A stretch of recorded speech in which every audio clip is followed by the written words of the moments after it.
Розділ 11. У Матвієвій хаті вже давно не було так тісно. Вечір. Над столом висить 8-номерна нафтова лампа. У плиті топиться. На лаві сидять Стратон, Іван Кушка, Кузьма Запорука, Хома Еттоє. Всі вони курять. Над їх головами стоять хмари диму. За столом сидить Володько. Він роздягнутий до сорочки, комір розщеплений, обличчя виголене, вимите, свіже. Волосся дбайливо зачесане і розділене зліва проділом. Перед ним тарілка яєшні. Їсть виделкою і розмовляє із сусідами. Матвій сидить збоку на полику, заложив ногу на ногу і слухає оповідання сина. Той щойно вернувся з тюрми. За вікном виє метелиця і раз у раз сипле у шиби снігом. Володько говорить спокійно, байдуже, ніби він зробив звичайну прогулянку до міста і назад. Рухи його, здавалось, менше різкі, зате потрібніші і певніші. Голос ніби понищав, очі дивилися певно і рівно. «То він, їй-бо, у тій казелюпі поправився», – казав Іван Кушка, вітаючись з Володьком. «То, може б, і вас, куме, туди післати», – відповідав на це Стратон. На це, як велить звичай, всі відповіли дружнім сміхом. Володькові було приємно бути знов між цими сирими обрубками людських подобизн, з їх незмінністю природи, що своїм виглядом сягає, можливо, в далекі правіки минулого, і що їх думав, було, залишив назавжди, і більше ніколи до них і не вернеться. Він ще ось не може як слід прийти до себе. Сталось щось несподіване. Ще цього самого ранку.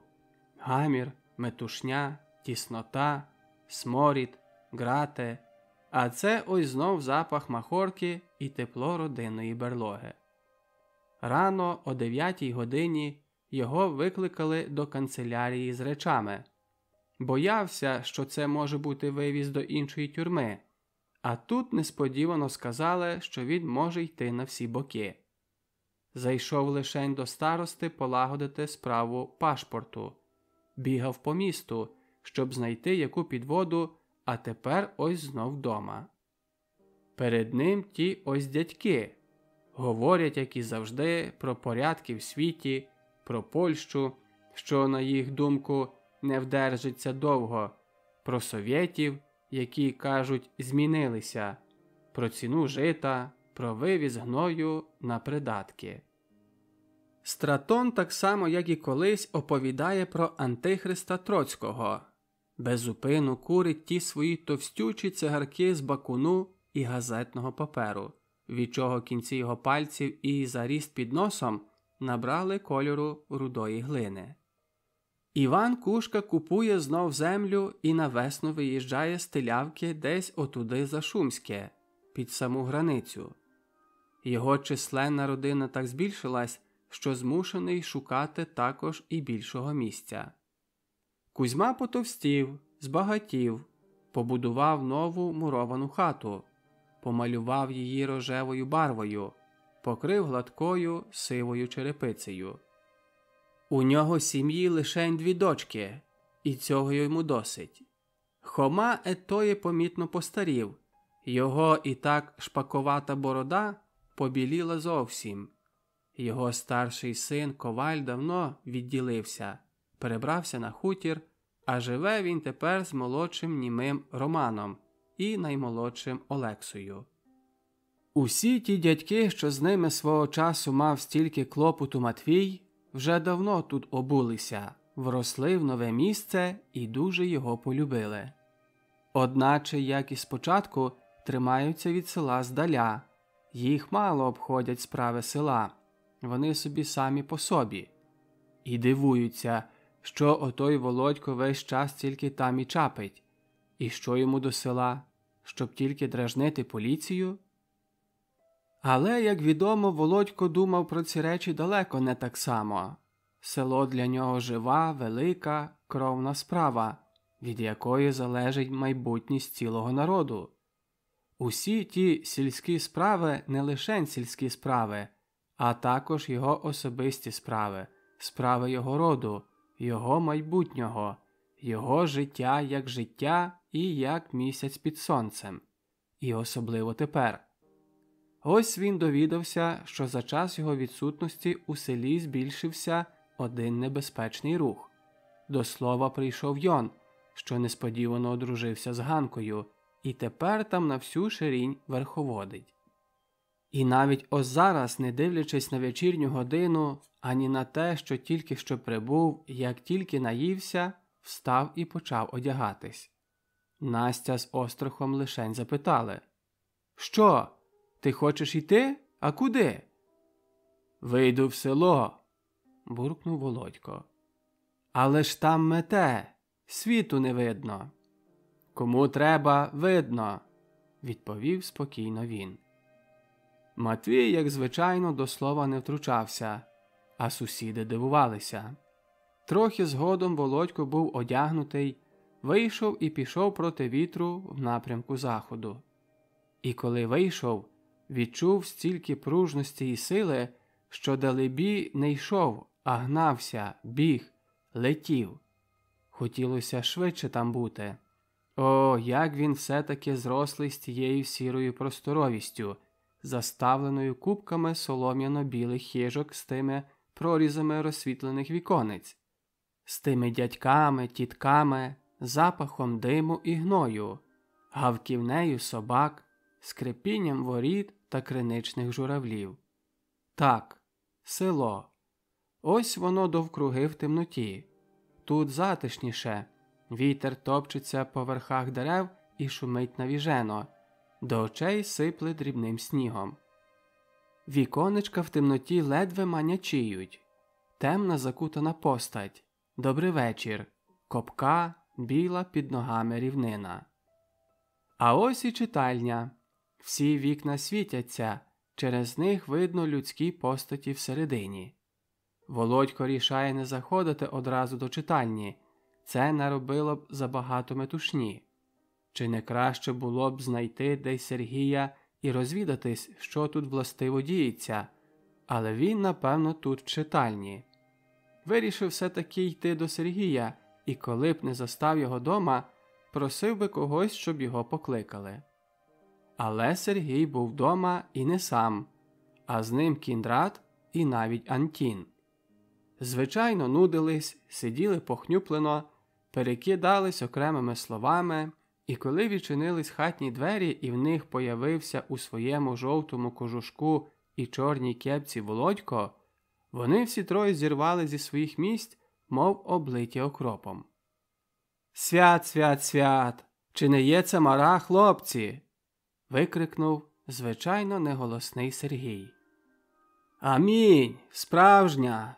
Здорові, козарлюги!» Енергійно увірвався Володько і міцно потиснув кожному руку. «Що нового?» «Що нового?» – озвався бурхливо Кіндрат. «Тут, брате, без тебе просто канітель. Ось сидимо і радимось. Добре, що ти прибув. Тепер рішай. У нас війна». «Що за війна?» – сміявся Володько. «Йон! Той сучий пасинок робить наступ на читальню і кооператив. Розкажи!» – звернувся Кіндрат до Сергія. Досадно говорив Сергій, і його верхня із заростом губа помітно здригалася. «Йона ти знаєш. Ходив, аж доходився. Тепер він тут пан, Троцький. Як тільки ти відійшов, почав збирати та намовляти. І на тебе вказував. Диви он, мовляв, І багато пішло за ним. Ілько вже там, і Никон там, і Демид хитається. Побрався з Ганкою, а вона тепер Кляра Цеткін, обробляє жінок. Хочуть перебрати кооперативу. Стара управа. Ти ж знаєш, Рона голова, Ілько секретар, я бухгалтер. Кіндрат, Антін і Симон – члени. Але ж Симон зайво казати. П'яниця, нероба. Його втягнув Рона задля товариства мокрого клубу. А я оце був у Крем'янці, і мені там сказали, як тільки переберуть комуністи, кінець нашій лавочці. Тепер до нас перевели постерунок у дяковій хаті 7 поліцаїв по селі Бешкете. На Різдво Йон зробив дебош у церкві, зібрав свою галайстру, зайшли до церкви в шапках з цигарками в зубах. Люди мало його не розірвали. Тепер вони збирають підписи, щоб зібрати надзвичайні збори, і завтра це має статися. Я, Антін і Кіндрат вирішили воювати до останнього проти Йона. А тепер нам цікаво, що на це ти. Всі 3 дивились на Володька. «Я з вами», – промовив він. «Ясно. Я туди йшов, але не дійшов, і добре, що не дійшов. А за науку заплатив, бо бачив на власні очі людей з того ославленого раю. Тисячами тікають. А тут ми мали б самі лізти в його лабети. Хлопці, кажу, це не большевизм, це чума. З Йоном будемо боротись до останнього. Або ми, або він». На це звівся Антін, а його дебела постать сягала під самий сволок. «Ти, Володьку, викликав того вовка, ти його мусиш загнати назад. Село кипить, як казан, по хатах деруться. Я вчора одному паршукові викришив кілька зубів. Йди, ти, кажу, і к чорту з тими своїми Ленінами. А він до мене з матюком. О, коли ти вже до матері заїжджаєш, то вже зась. Мазнув його по зубах, що той полетів в коцюбник, а 2 зуби у смітник виплював. На мене хотіли накинутись, але не вдалось». І Антін байдуже підняв свого кулака. Володько з пошаною дивився на його барки. «Зате Йон, у нього ще всі зуби і тверда рука», – докинув Кіндрат. «Ну що ж, у нього зуби, у мене зуби, будемо гристись», – розвів незграбно руками Антін. «А знаєте, я чув», – заговорив Кіндрат, – Йон хоче відкрити свою лавку на місці козака у Григорьковій хаті». «Та бре», – озвався Антін, – «їй-бо, Ганка намовляє Григорка, щоб той викинув козака, а козак зв'язався з комендантом». «Ха-ха! Отоді б наш кооператив дійсно ляснув», – сказав Володько. «Але ж то буде Коломийка і козак. А в нього все ще купують?» – питав Володько. «Як не будуть купувати?» – озвався Сергій. «Тож наш приказчик там днює і ночує. Рона. Казав йому не в'язатись з тим пройдисвітом. Всіх покупців до козака спрямовує. А Рона не вірить. Тож його бухлов, інтелігентний чоловік, щоб він здох такий». Говорили довго, жваво, гаряче. У хаті дим від цигарок. На сірих стінах балухаті тіні. Аж то прийшов Сергіїв батько. Був трохи на підпитку, тому розмова припинилася. Почали про вечорниці. А трохи згодом, коли розійшлися і Володька проводив, як звичайно, Сергій, вернулися знов до тієї ж справи. «Маю найбільшого ворога – батько. Злигався з ними. І все за мокрину. Доносить їм на мене». Метелиця не втихала. Біля церкви зайшли під дзвіницю і стали в затишку. «А, – казав Сергій, – тут, знаєш, все так чортяче сплелося, що сам дідько не розбереться. Село дійсно кипить, і я не знаю, яка з цього вийде юшка. Як завтра програємо, все пропало. Козак веде свою лінію, злигався з поліцією, доносить, що у нас тут діється. Але добре, що він стявся з Йоном. Володько вислухав цілий довгий звіт про ці справи до найменших подробиць. Йому ця картина стає ясною, відчуває і свою вину. А головне – повна несвідомість людини у всіх її промірах. Вкинуто бацилу класової боротьби туди, де не існувало ніяких класів, а тому постала боротьба для боротьби. Гарячка мікробів тифу в примітивно здоровому організмі недорозвиненого інтелектуально людського єства. Розуміється, що це пов'язане із національною амбіцією цих людей. Вони тут під Польщею, а там же Україна. Байдуже яка за формою. А коли це лиш трудящі, робітники і селяни, то, можливо, ще краще, дарма, що і тут ніяких інших класів, за винятком до кінця спролетаризованого колишнього поміщика Рони, вони не бачать. Але він лиш одна, в деяких справах дуже корисна та морально знищена алкоголем істота. І ніякої небезпеки для трудящого народу вона не може творити. Чому ж тоді боротьба з поміщиками і буржуазією? На це питання ніхто не збирається відповідати, бо його давно вияснив Карло Маркс і Володимир Ленін. Тому навіщо про це думати?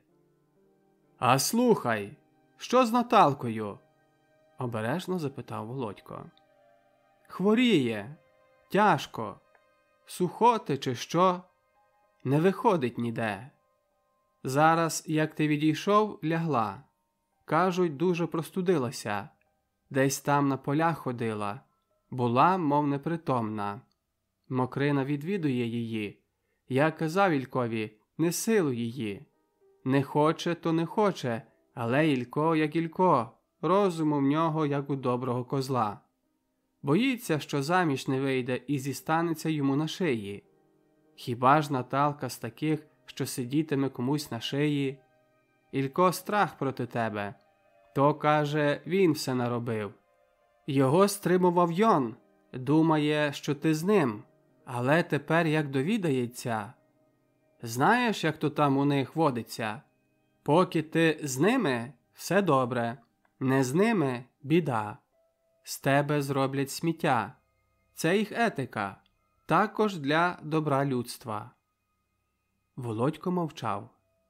Згори, з-під даща, особливо коли повівав вітер, сипало дрібним снігом, але холодно не було, а було тихо і навіть затишно.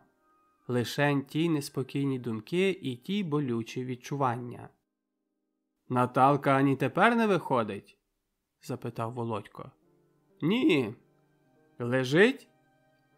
«І лежить, і не лежить. Ти б її тепер не впізнав. Один кістяк. Я оце було до неї зайшов. Вона запитала, думаєш, він мене ще буде любити? Я кажу, а хіба я знаю? Зовсім занепала. Зовсім.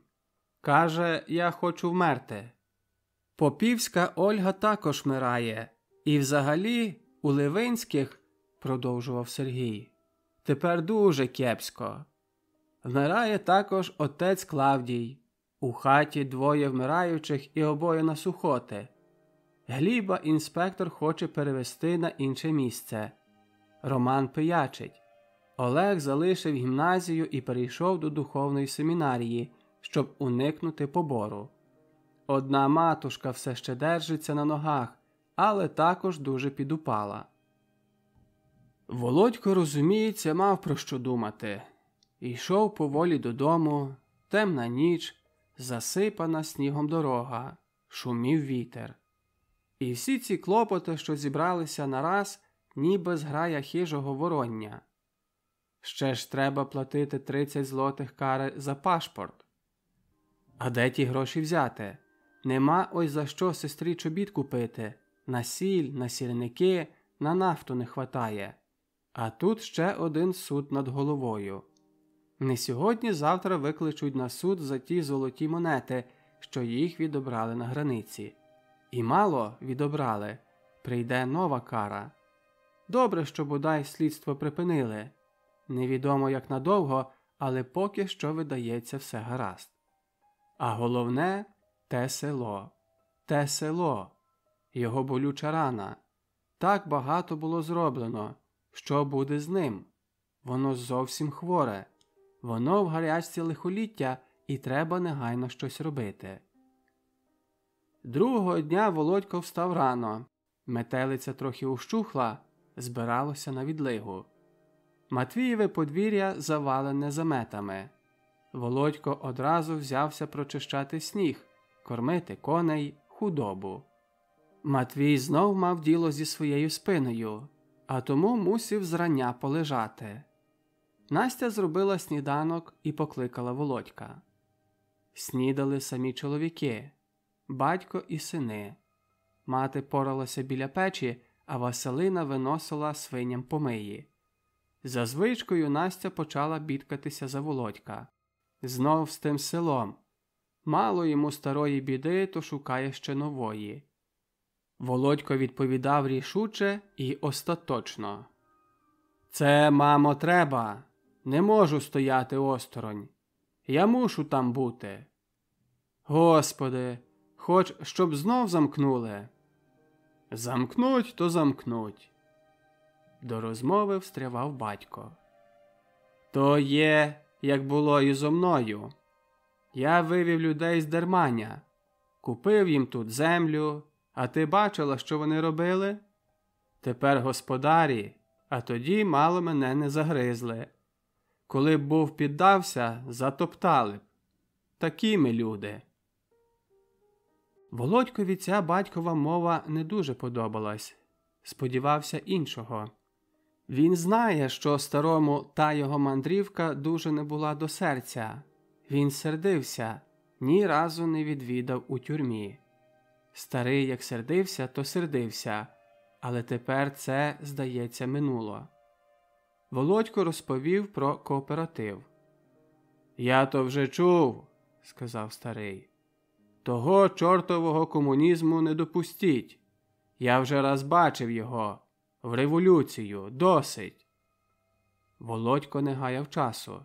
Настрій йому сприяв. Надворі розпогодилось, потепліло, світило сонце. Сліпуче блищало біле рівне снігове поле. Він одразу вибрався просто через поля, сади і долину до Рони.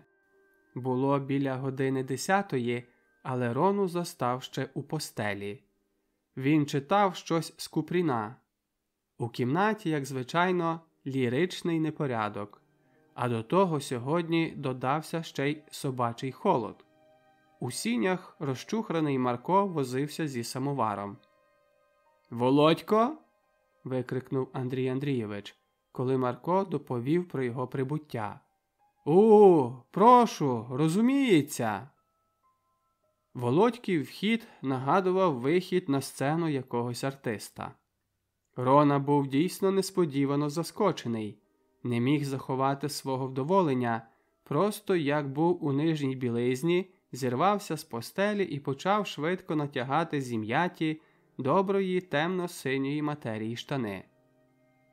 «Марку, швидше самовара! У мене тут чортячий холод. Немає дров. А це прекрасно. Коли ви прибули? А що там?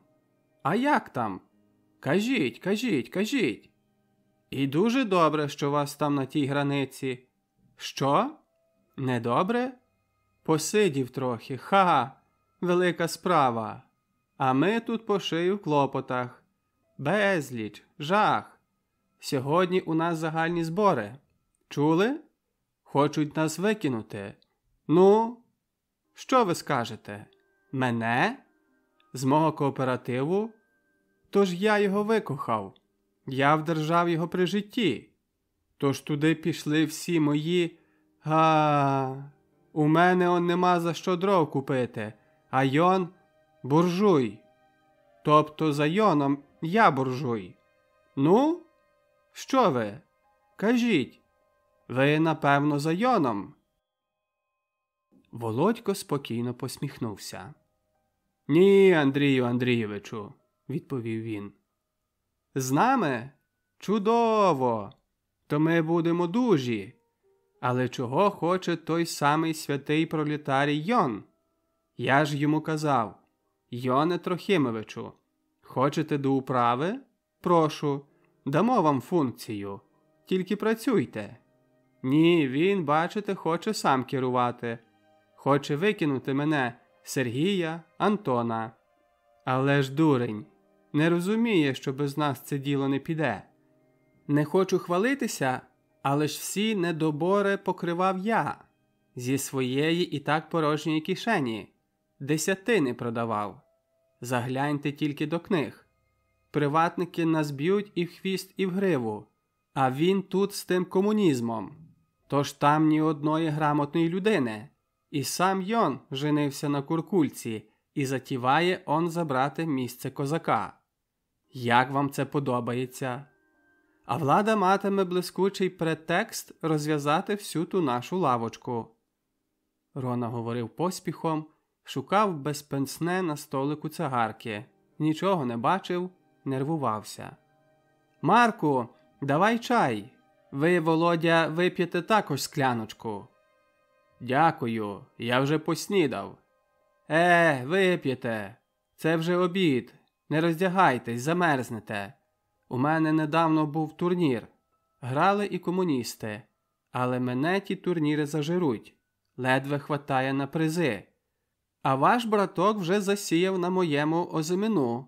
Чули? Навесні переїде. 13 десятин відпустив і вже просвистав. Хай хоч хтось працює. Який я, скажіть, господар? Шахові турніри після кооперативу, театру, футбольної гри і пиятики – ще одна хронічна пристрасть цієї своєрідної, загубленої у глибокій провінції людини. Він помітно, добровільно, добродійно здавав своє життя в ломбард, і єдиною його чеснотою було не сперечатися з долею. Так, мабуть, хтось хоче, і нема потреби робити якісь зусилля спротиву. Марко приніс на дерев'яній таці 2 порцелянові чашки чаю.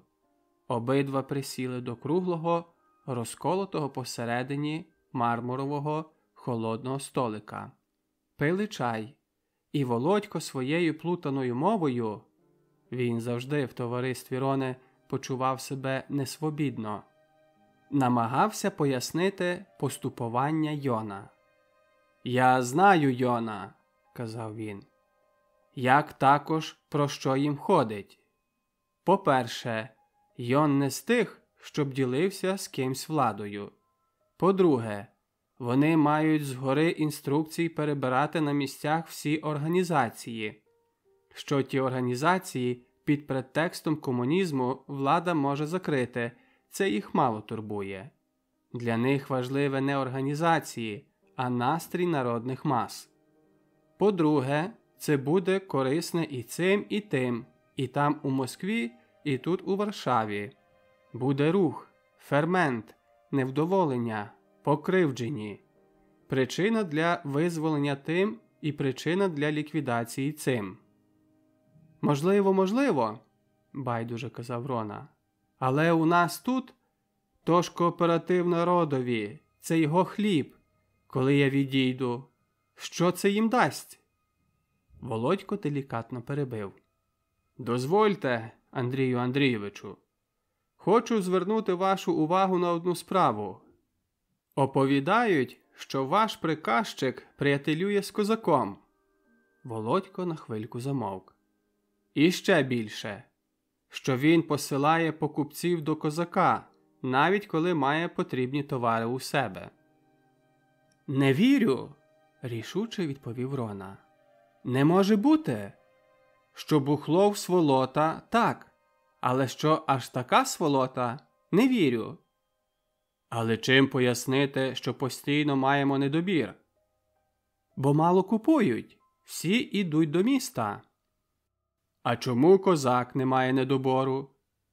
«Бо він, по-перше, сам, по-друге, наш народ ще не звик до кооперації. Це, зрештою, ви це добре знаєте». – казав Рона.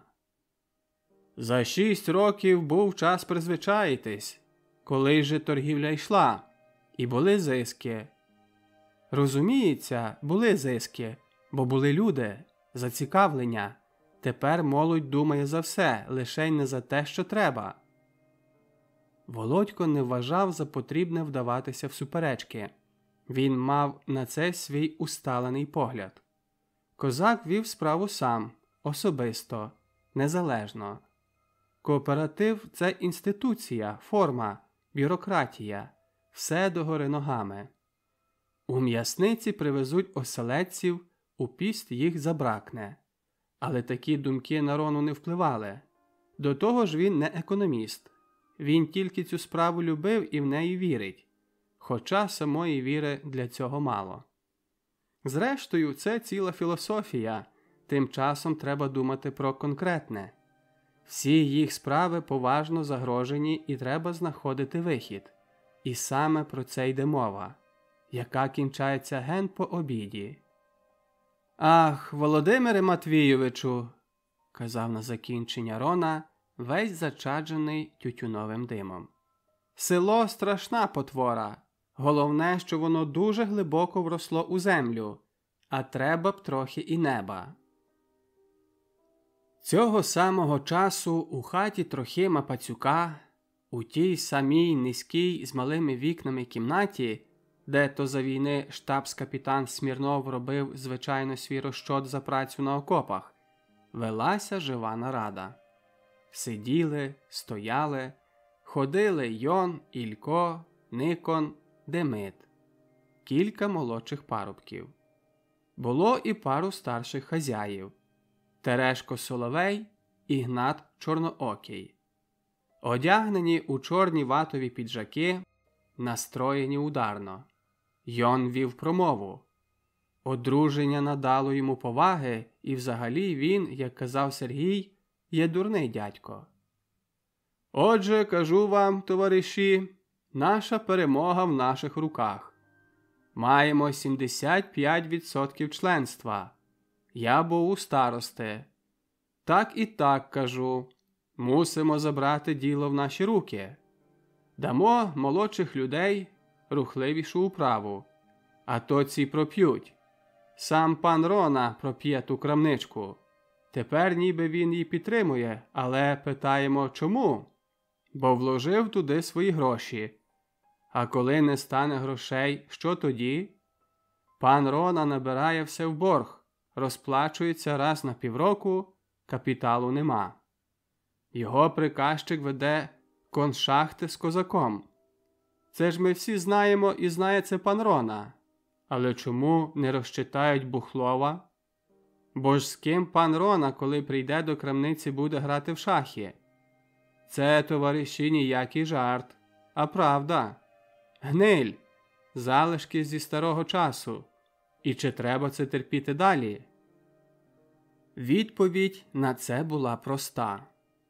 «Викинути їх всіх до 100 чортів і все!» Загули всі майже в один голос. «В кооперативі треба навести порядок!»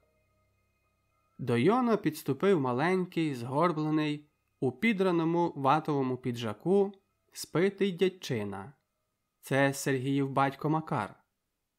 «Знаєш, Йона, – казав він, – вернувся Володько». «Товариші, вернувся Володько», – оголосив на голос Йон. «Вернувся? Го!» – загули довкруги голоси. І в цьому гаморі була ще одна мовчазна людина, яка почула цю вістку і сприйняла її діткливо. Це молода Йонова жінка Ганка, яка поралась у ванкірі за бугаєм і виглянула на хату, ніби хотіла краще чути, що скаже Йон.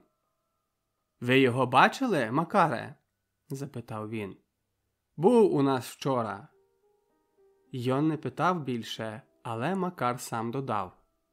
«Було там більше, мабуть, радились». «Нам їх наради не цікаві», – відповів Йон рішуче. «Хочу сам з ним бачитись». Йон довго не роздумував, зняв з вішака короткого кожушка, підтягнувся поясом, нічого не сказав і вийшов. Було після полудня. Через молочно-сіру поволоку неба просвічувало сонце. Зі заходу подував теплий, одлежаний вітер. Йон одразу подався на дерманці. Мав намір зайти до Володька, не застав його дома. Невдоволений вертався назад. Але біля Стратонової хати вони все-таки зустрілися. Володько вертався від Рони. «Здоров, товаришу!» – весело привітався Йон. Його широкі енергійні уста дійсно посміхалися. Міцне підборіддя напружено витягнулось. «Здоров, Йоне!» І потиснули міцно руки. «А виглядаєш добре. Коли прибув? Не хотів би пройтися зі мною?» Енергійно говорив Йон. «Спішу додому, ще не обідав. А в чому справа?» Відповів у тон Володько. Вони пішли в напрямку дерманських хуторів. Йон не гаяв часу і одразу коротко, ясно і рішуче вияснив своє становище. Володько уважно його вислухав і без вагання заявив. «Я, Йоне, не схвалюю твоїх намірів. Можливо, маєш на це свій план?» – запитав він стримано. «Мій план простіший простого.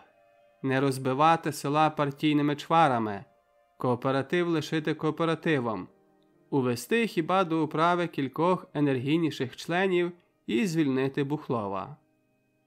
Залишити Рону? Симона? Чайо, шахо, пияцтво?» – підносив тон Йон. «Краще це, ніж мали б закрити її взагалі. Її закриють так чи так, не сьогодні, так завтра. Всі ті ваші чудові читальні та просвіти закриють геть чисто до цурупалка. Треба лишень, щоб закрили не за дурно, не за прекрасне спасибі. Забрати все в народні руки, і тоді хай нам вирвуть». «Про які такі народні руки мова?» – питав невинно Володько. «Трудящі руки комунізму», – патетично відповів Йон. «А, Йоне, які там трудящі і якого там комунізму? Коли ти став комуністом, і що ти на цьому тямиш? От пішов би краще та побачив, а тоді й казав, скільки їх там щодня тікає.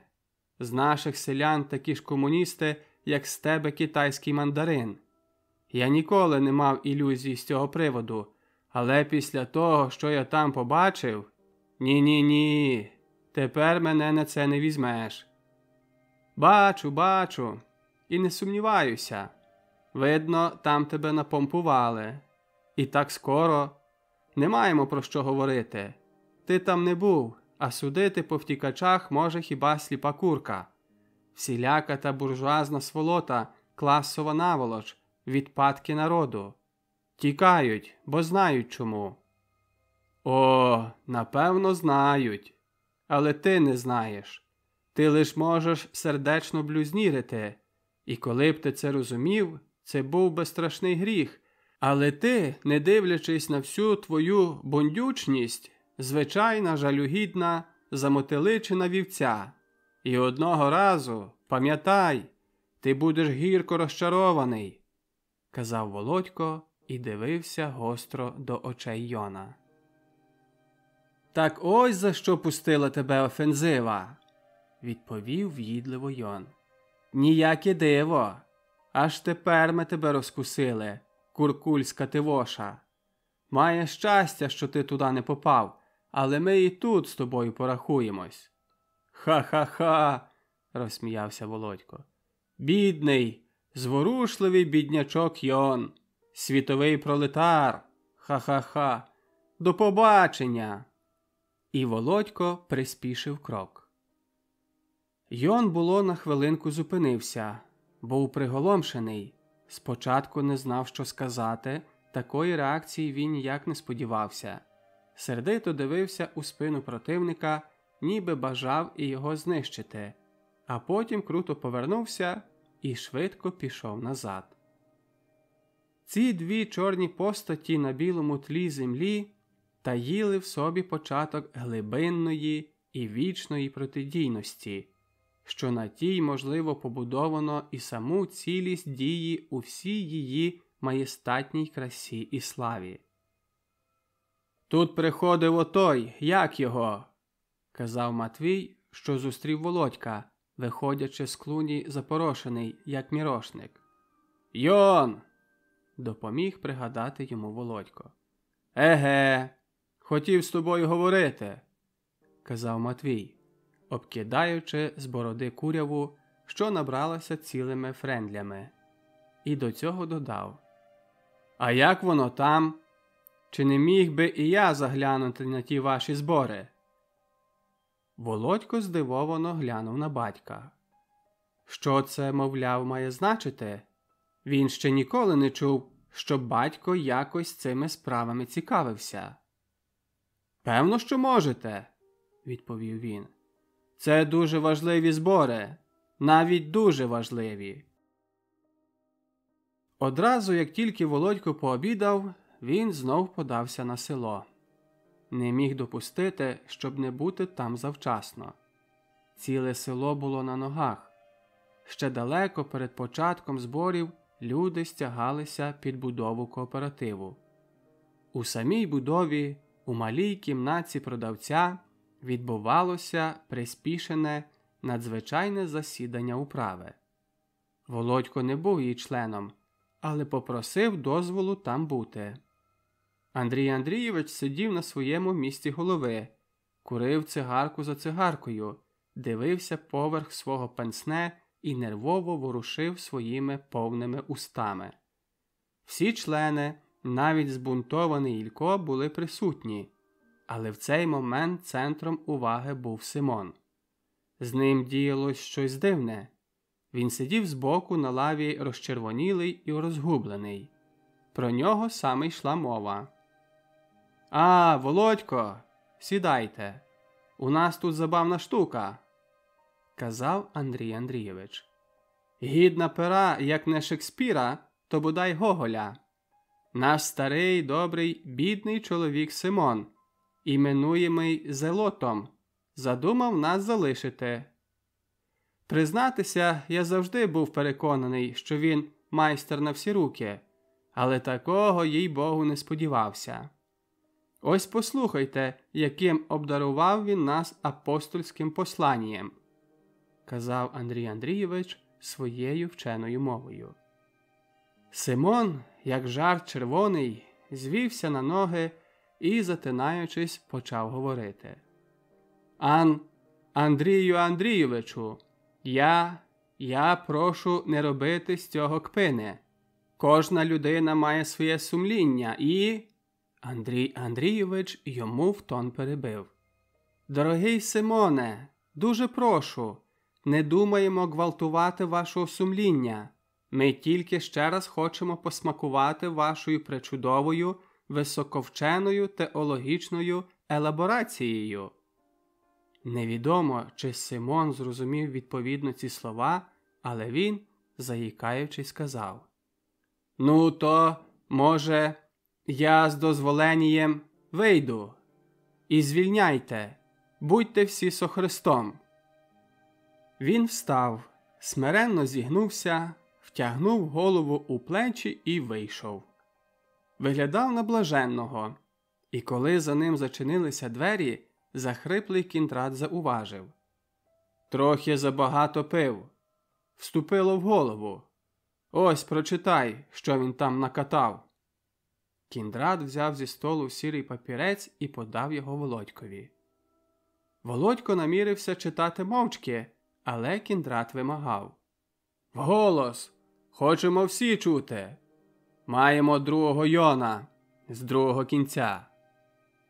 Володько читав: «До управи кооперативу в селі Телявці заява. Я, нижче підписаний член кооперативу в селі Телявці, бажаю уступити з партії КООП на підставі Слова Божого, а саме другого послання до Коринфіян, 6 і 14 вірші, і от святого Іоанна, 18:4 вірш. І за того я не хочу бути в спілці. До Галаматів 5 розділ, 20-21 вірш. До Ефесіян 4:31-32. Філіянців 4 5 вірш. «Зістаюсь, люблячий вас брат Симон Кісілюк», прочитав Володько і мовчки положив папірець на столі. І при тому думав, і що це справді з тими людьми діється? Рона мав свій іронічний вигляд. Кіндрат затиснув міцно зуби, щоб не лайнутися, як він казав, по-матушки, а всі інші безвиразно мовчали. Сергій запропонував поставити ту заяву на голосування. Більшість було за. І Симона виключено з партії кооперативу. Розібрали ще кілька питань, оминали справу опозиції, переглянули книговодство, і на цьому скінчилося. Швидко хилилося до вечора. У головній кімнаті читальні збиралися люди. Їх було скрізь повно. На вулиці, у сінях, у крамниці. Курили, спльовували, гуторили, сміялися. О 7 годині, як було заповіджено, розпочато збори. Відкривав їх Рона. На голову пропонував Миколу Кочмарука. Саме в той час дуже шумно, демонстративно прибув Йон із цілим своїм штабом, а що всі передні місця були зайняті, вони розмістилися ззаду по обох боках зали, переважно навстоячки. Йон якраз зачув пропозицію Рони і одразу попросив слова. «Я пропоную на голову дядька Семена». Щинилось замішання. Всі знали Семена як того, що возив Габльові горілку, що добре пив горілку, але не того, що вмів би провадити зборами. Одразу підняв руку Володько. «Я би пропонував Сергія», – сказав він рішуче. Взагалі Володько мав поважний і рішучий вигляд, що скоро всі помітили. Більше не було зголошень. Рона подав всі 3 кандидатури на голосування. Голосували одверто підняттям рук. І... О, Сергій дістав більшість. Навіть чималу більшість. Це Володька підбадьорило, вважав це за добрий знак. Сергій зайняв місце голови. Це вперше головував такий молодик, що не конче всім подобалось. Дарма, що Сергій намагався втримати поважний і діловий вигляд. А вже ніяк не подобалось це Йонові, який, одначе, намагався цього не виявляти. Народу було багато, але постійно прибували все нові і нові члени. Простора кімната читальні ледве могла всіх вмістити. Далеко не всі могли сидіти, а чимало мусило просто стояти по кутах і ззаду поза рядами лавиць. Було душно. Світилась велика лампа-молнія. Над головами стояла паволока диму. І було порівняно тихо. Спереду говорив той чи інший член президії. Але ось багато голів повернулося назад. Що сталося? Нічого особливого. Це тільки повільно, незграбно втиснувся у двері дядько Матвій. У своєму жовтому кожусі, дебелий, широкий, повільний. Увійшов, сказав байдуже добрий вечір, зняв чорну вовняну шапку і розглянувся по читальні. Багато здивування, бо ж, як відомо, останніми роками Матвія рідко бачили між громадою, перестав навіть приходити на сходки, за винятком хіба церковних відправ. Але він завжди робив особливе враження, де б він і коли б не появлявся, що одразу відчувалося і тут. Сергій перервав свою мову, а Рона встав і церемонно промовив. «Дядьку Матвію, ми дуже втішені, що бачимо вас на наших зборах. Прошу, панове, зробіть десь місце». Матвій сприйняв ці слова дуже спокійно. Ніякої зміни виразу не виявив, а лишень сказав. «Та я, От так зайшов. Як дозволите, послухаю. Я можу і постояти. Але десь там з другої кімнати видобули розхитане крісло і підставили його Матвієві. Він сів обережно на краю. Лівою рукою обтер мокрі вуса, у правій держав на коліні шапку і почав слухати. Управа робила звіти, які були досить довгі, а згодом почалась над ними дискусія. Перше слово над звітами забрав Йон. Він зупинився спочатку над звітом культурно-освітньої комісії, а опісля перейшов до касового. Не конче тримався змісту звітів, і мова його була обов'язково напаслива. «Отже, товариші, ми тут заслухали звіти нашої управи. Звіти, як звичайно, звіти.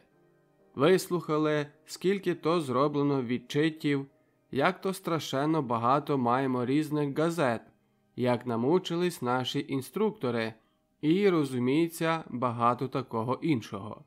Але не було багато говорено, що то були за звіти, який був їх зміст, і які це були газети, та які то завелися у нас інструктори. Голос з місця. Правильно. Йон ще вище підносить голову. М'язи його шиї напинаються, його погляд обіймає цілу залу. Одні слухають його дуже уважно, сливи натхненно, інші знов з упередливою усмішкою. Йому не подобаються відчити, не подобаються книжки, не подобаються газети. Все це відома жовто-блакитна макулатура, слинява петлюрівська агітка. Не подобається йому також торговельна справа. Млява, хронічний дефіцит, вічний непорядок. З кожним реченням його голос набирає все більшої і більшої гостроти, вислови все менше і менше вибагливості, рухи все гвалтовнішої різкості. Зала починає хвилюватися. Там то там встають то сідають неспокійні постаті, ніби їм хочеться щось також казати або кудись звідтіль тікати. Обличчя їх набирають барви, очі огню, падають вирази. «Правильно! Так! Геть з ними!» «Я думаю, товариші, – казав переконано Йон, – що вже давно настав час, і то найбільший, зробити з цим якийсь порядок. Ті люди мають бути там, куди вони належать, але не тут, у нашому кооперативі. Хай хто скаже мені, що кажу неправду. Хай хто спробує виправдати їх злочини перед працюючими людьми, що їм повірили, що за ними пішли і що нарешті довірили в їх руки свої тяжко запрацьовані гроші». Він розвиває це своє твердження все новими і новими зворушливими, повними розпачу фразами і завершує мову гострим закликом. «Взиваю до всіх тут присутніх, не майте до них милосердя, женіть їх від себе. Кермо і влада належать нам, працюючим». Мова урвалася. Буревій криків і оплесків покрив останні слова промовця. На залі щинилась метушня. Деякі зриваються з місця. Сергій відчайдушно дзвонить і на ціле горло кричить. «Тихо! Це не ярмарок, а збори!» «Геть! Не хочемо тебе слухати! Ти з буржуями!» «Прихвостень! Сволота!» На весь зріст зривається могутня постать Кіндрата. «Хочете битись? Битись хочете! Хто перший? Ходи!» І при цьому здвигнув свого тяжкого стільця, але бурю втихомирив Йон. «Товариші!» – казав він вже спокійно. «Прошу спокою!» Зала поволі затихла. Всі сідали на місця. Останній сів Кіндрат. Він попередливо ще раз оглянув всіх присутніх, поставив на місце стільця і обережно присів. Слово забрав Рона. Він був вже знервований, а тому його мова втратила, звичайно, його грайливу блискучість. «Так», – казав він, – «вам тепер можна все казати. Язик без костей, розуміється. Тепер може кожний щось казати. І те не так, і там зле, і того їм ще бракує. Тепер, само собою, все дозволяється. Особливо, коли ми тут, а не там, де-інде. Коли вже маємо ці ось наші, напевно, не такі, як хотів би товариш Хьон, але все-таки певні реальні здобутки. Коли маємо тепло огрітий і ясно освічений будинок, і крамницю, і читальню, і часописи. Але де, питаємо, були ті мудрі голосні люди, коли нічого цього не було? О, вони були, розуміється, зайняті. Наприклад, розбивали один одному голови. На залі свист. Сердито задзвенів Сергіїв дзвоник, і його глухий голос викрикнув: «Прошу не перешкоджати говорити. Хто буде робити непорядки, попросимо за двері». Рона продовжував далі. «Так, визнаю, маємо чимало недоліків. Бракує і досвіду, і традиції, і взагалі того всього, що зветься культурою. Але поки що ми горді і тим, що маємо, що ми нашими власними, дуже скромними силами досягли те, що ось вже є. А коли є то зле, прошу направити, прошу. Ходіть, беріть у руки книги, працюйте. Перешкоджаю я, буржуй, експлуататор, народна п'явка. Дуже добре, я відійду. І так я вже більше нічого не зможу на це давати. Всі мої десятини вже пішли. І здебільша на це саме. Але для чого той вереск та істерія? Ми ж, дяка Богові, не циганський балаган, ані большевицький мітинг, а загальні скромні збори кооперативу. У залі нова буря. Крики, свисти. Рона розводить руками, дивиться понад головами. Його шкельця пенсне поблискують. Крики не втихають, і Рона зрезигновано сідає. Його повні уста нервово стискаються. Йому, напевно, смертельно хочеться курити.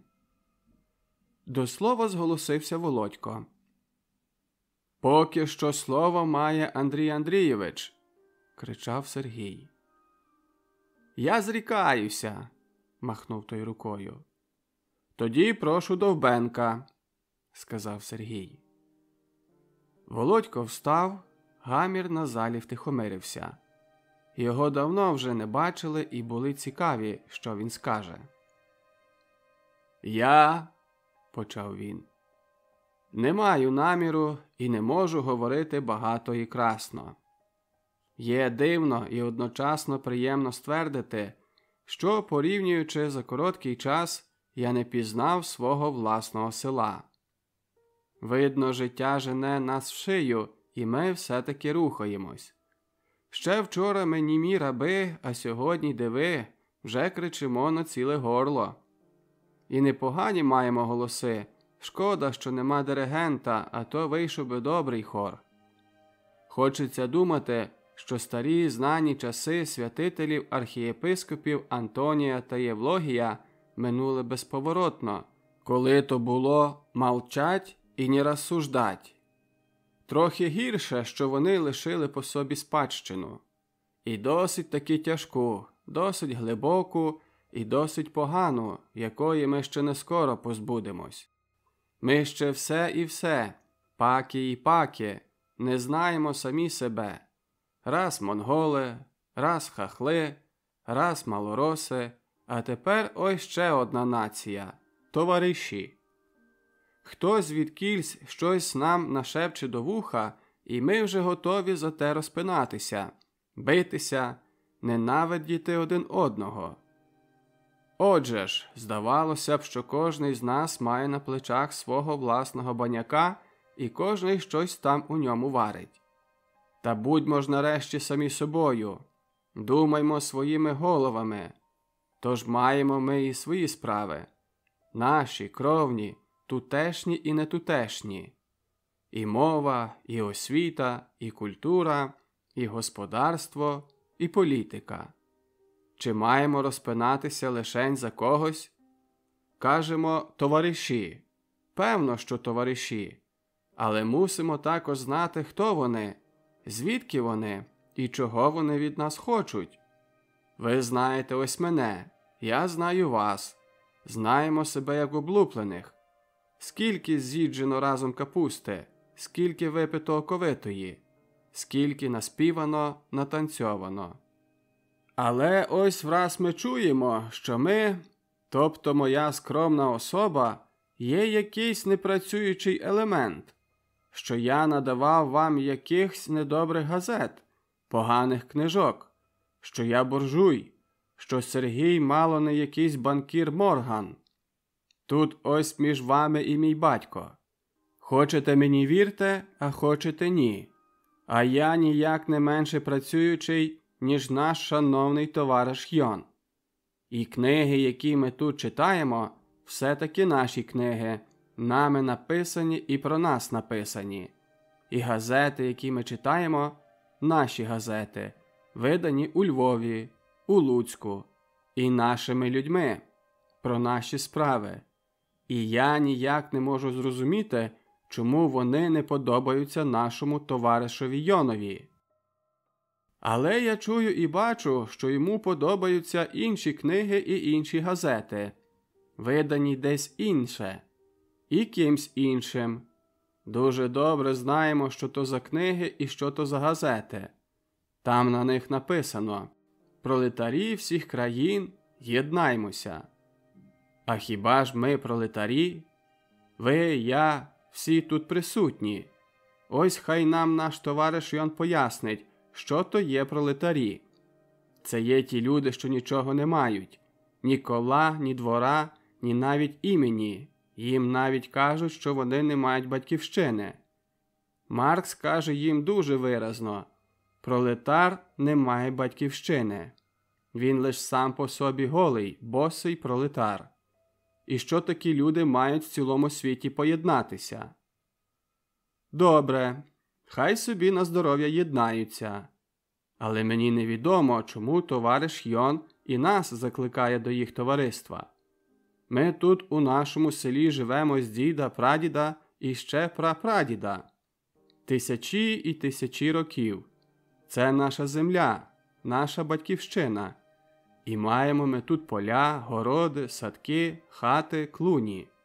І кумів, і сватів, і будні, і свята. Ні, мої милі, ми тут ніякі пролетарі. І я ось вас тут одверто питаю, чи хотіли б ви ними стати? Тобто стати тими самими пролетарями? Дуже п'яний вопрос, як сказав би наш товариш Корній.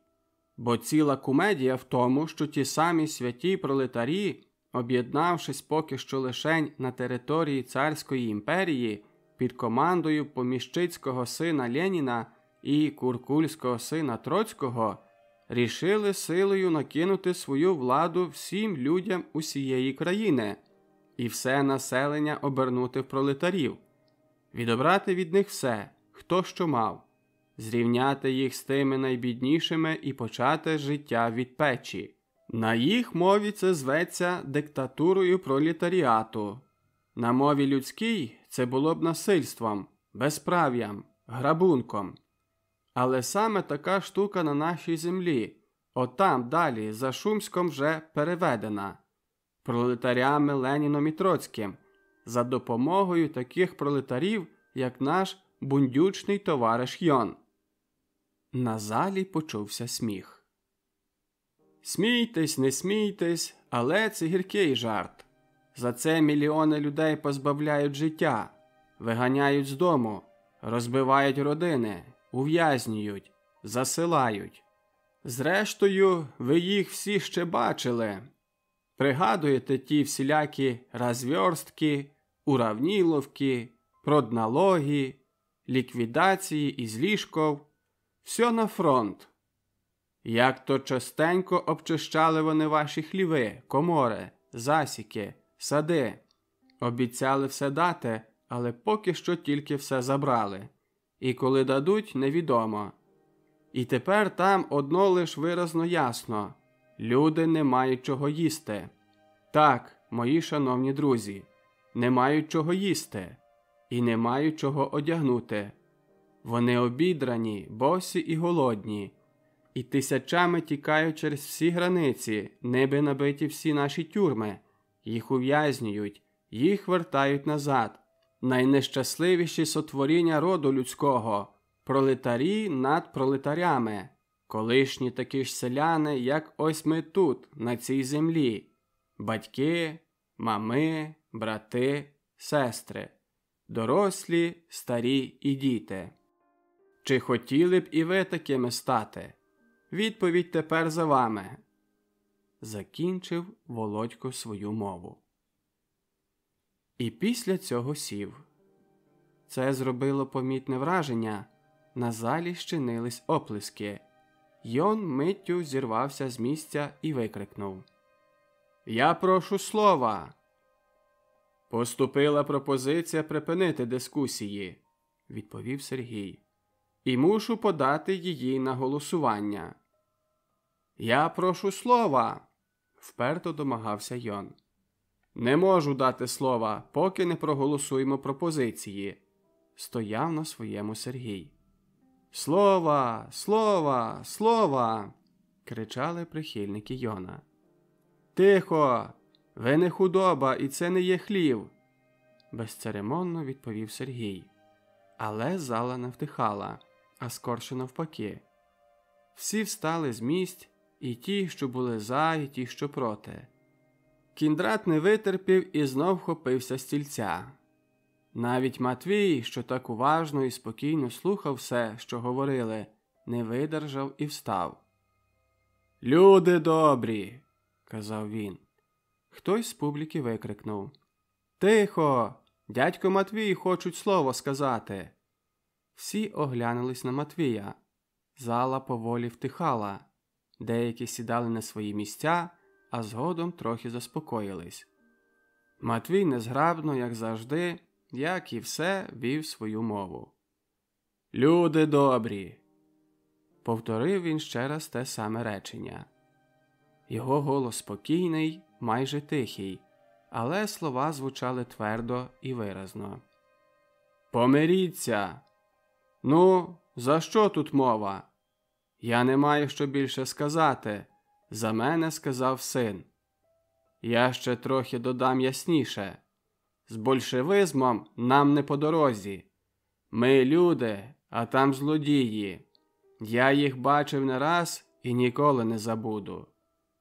«Правильно!» – викрикнув якийсь дядько високим фальцетом. «Так, правильно! Бачили їх! Досить!» – встало ще кілька дядьків. «Геть з большевизмом! До чортової матері!» Здавалось, прихильники Йона, як звичайно, піднімуть бучу, але цього не сталося. Було помітно, що їх значно зменшилось, а ті, що далі стояли на своєму, стратили свій порив. Сергій знов почав дзвонити. «Люди добрі!» – гукав він. «Це ж не політичне віче, а загальні збори кооперативу. Прошу до діла. Забороняю говорити не на тему, особливо тим, що не є членами. Ставлю на голосування пропозицію припинити дискусію. Хто за, прошу підняти руку». Більшість було за. Володько підняв також руку. Йон не підняв, був червоний, сидів насуплено. Він уважно слідкував за залою і був виразно невдоволений. Дискусія припинилася. Дальша точка – вибір нової управи. Володько запропонував уділити старій управі абсолюторію. Більшість було за резолюцією. Стара управа уступила. Оголошено 5 хвилин перерви, щоб скласти список нової управи. Було вже досить пізно, люди вставали з місць, збивались у гурти, заставляли проходи. Йон був сердитий, він намагався цього не показати, але його намагання були марні. Він склав також свій список і подав Сергієві. Рона підійшов до Матвія. «Дякую вам», – казав він. «Без вас було б тут погано». Матвій, здавалось, не звертав на ці слова уваги. Він збирається додому, більше він не має що тут робити, і непомітно відійшов. Збори тривали далі. Складали списки, голосували. Йон був остаточно збентежений, коли його список перепав. Він домагався переголосування. Йому дозволили. Голосували вдруге. Його прихильники підносили по 2 руки, але і це їм не помогло, а скорше пошкодило. Управу вибрано за списком Сергій, Володько, Рона. Залишились переважно старі члени. На місце великого товариша Ілька увійшов Володько. На місце блаженного Симона – дядько Михалко. Йон, Ілько, Никон і Демид лишились без нічого. Демидові ніяково і прикро. Він потрапив до тієї партії тільки тому, що був старий приятель Йона, але він ніяк з ним не годився колись, а ще менше тепер. Тепер він хотів би вернутись, бо що мені з того пролітарства? І кому воно потрібне взагалі? Але Йон мав ще досить своїх прихильників і без Демида, особливо з молодших хлопців, як Трохимів Кіндрат, як Деберний Сидір. Хлопці хоч і молоді, зате бойові, і для Йона це добра потуга. «О, ні!» – намагався він бадьоритися. «На цьому ще не скінчилося. Ми ще поборемось, повоюємо. Большевики так легко не здаються». І він відійшов. За ним відійшли всі його поплічники. Люди розходились взагалі і згодом залишились тільки найвірніші, старі, випробувані члени нової управи. Рона тріумфував. «Ой, чую, що буде у нас знов мокро», – казав він, натякаючи на гостину, яку він любив робити з приводу своїх успіхів. «Кіндрате, кажу, буде дощ». «І є за що», – казав Кіндрат. «Їй-богу, є за що, Андрію Андрійовичу. А я, знаєте, вже був готовий розколоти крісло на чиїсь голові». «Но-но-но, у нас крісла дорогі. Дядько Матвій зробив краще. Одно добре, просте слово і крапка. Кажу, для селянина часом важить одно слово, коли воно в точку. Але, панове, завтра неділя, вечір у мене», – казав Рона. Розходились. Була туманна, нехолодна ніч. Село спало, але там, то там все ще стояли гурти дядьків, які захоплено обговорювали свої останні збори. Таких зборів у цьому селі не було, як світ світом. Свята, чиста правда. Кіндрат пішов проводити Рону, а Володько пройшовся трохи зі Сергієм. «Знаєш, – казав Сергій, – твій старий сьогодні себе показав. Ніколи не сподівався». «Він може. Він завжди був такий. Але Рони він не похвалює. Не за те, що Йон, не за панство, а за те, що той не вміє бути паном. На його мові – господарем». І дивись, як послухали. А там же були вперті йонівці. Як ось мій власний батько. Я помітив, що і він підняв руку за нашу управу. А диви, у Ливинських світиться. Змінив тему Сергій. «Хворі», – відповів Володько. «Нікого з них не було на зборах». Вони ще пройшлися разом ген до школи і розійшлися. Володько вертався, мав добрий настрій, але, проходячи побіля церкви, знов згадав Ливинських, а в тому також Наталку, яка була так само хвора. Так би зараз пішов до неї, лише ніяк це не випадало робити. Ішов тим своїм знаним селом, і видавалось воно йому дуже дивним, надмірно загадковим, повним всіляких таємниць, по-своєму глибоких, як сама вічність. Коли прибув додому, батько вже спав. Лежав, як звичайно, на полу під стіною горілиць, прикритий кожухом. Він не міг лежати набік з огляду на свою спину. Володько хвилинку дивився на батька, поправив на ногах покриття, а мати з другого кінця полу тихо сказала: «Там на плиті юшка, вже зовсім вихолола». «Нічого», – відповів Володько. Йому не хотілося навіть їсти, був надто схвильований. І, напевно, йому не вдасться одразу заснути. Натомість йому хотілося присісти до столу і щось писати. Байдуже, що всі тут вже спали, був звиклий, як також були звиклі всі інші в цьому маленькому просторі. Останніми часами на нього часто налягало це дошкульне бажання щось писати. Здавалося, ціле життя спиралося в його голові і вимагало, щоб про нього сказати людським словом. І Володько дійсно роздобув шматок паперу зі звичайного шкільного зшитка і присів до столу. За тим шматком прийшов другий, опісля третій. Писав про минулий день. В його уяві, ніби на екрані кіна, мигали гарячі червоні обличчя, блискучі очі, звучали голоси.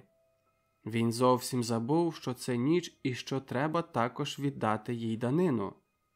Отямився, коли у вікна ліз сірий світанок і за вікнами виводив свою ранішню оперу «Півень».